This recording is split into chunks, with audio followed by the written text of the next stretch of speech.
ಶ್ರೀ ಗುರು ಬಸವಲಿಂಗಾಯ ನಮಃ.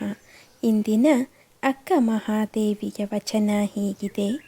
ಕಳವಳದ ಮನ ತಲೆ ಕೆಳಗಾದುದವ್ವ, ಸುಳಿದು ಬೀಸುವ ಗಾಳಿ ಉರಿಯಾದುದವ್ವ.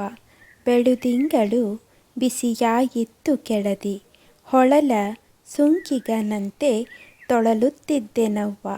ತಿಳುಹ ಬುದ್ಧಿಯ ಹೇಳಿ ಕರೆತಾರೆಲಗವ್ವ, ಚನ್ನ ಮಲ್ಲಿಕಾರ್ಜುನಂಗೆ ಎರಡರ ಮುನಿಸವ್ವ. ಈ ವಚನದ ಸಾರ ಹೀಗಿದೆ. ಭಗವಂತನನ್ನು ಸೇರಬೇಕೆಂಬ ಮನಸ್ಸು ವಿರಹದಿಂದ ಕಳವಳಗೊಂಡು ತಲೆ ತಗ್ಗಿಸಿದೆ.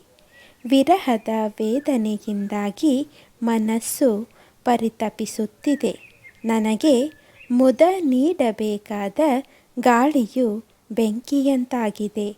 ತಂಪಾದ ಬೆಳದಿಂಗಳು ಬಿಸಿಯಾದ ಅನುಭವವಾಗುತ್ತಿದೆ.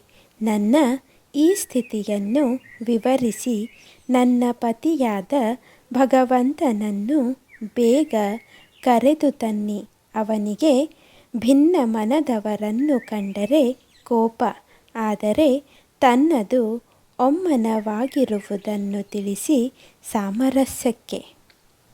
ಇಂದಿನ ಮಾತು. ನಗುವಿನಿಂದ ಮುಖಬೆಲೆಯು, ಪ್ರೀತಿಯಿಂದ ಹೃದಯದ ಮೌಲ್ಯವು ಹೆಚ್ಚುತ್ತದೆ. ನಗು ಮತ್ತು ಪ್ರೀತಿಗಳನ್ನು ಧರಿಸಿ ಒಳ ಹೊರ ಸೌಂದರ್ಯಗಳೆರಡನ್ನು ಹೆಚ್ಚಿಸಿಕೊಳ್ಳೋಣ. ಶರಣು ಶರಣಾರ್ಥಿಗಳು.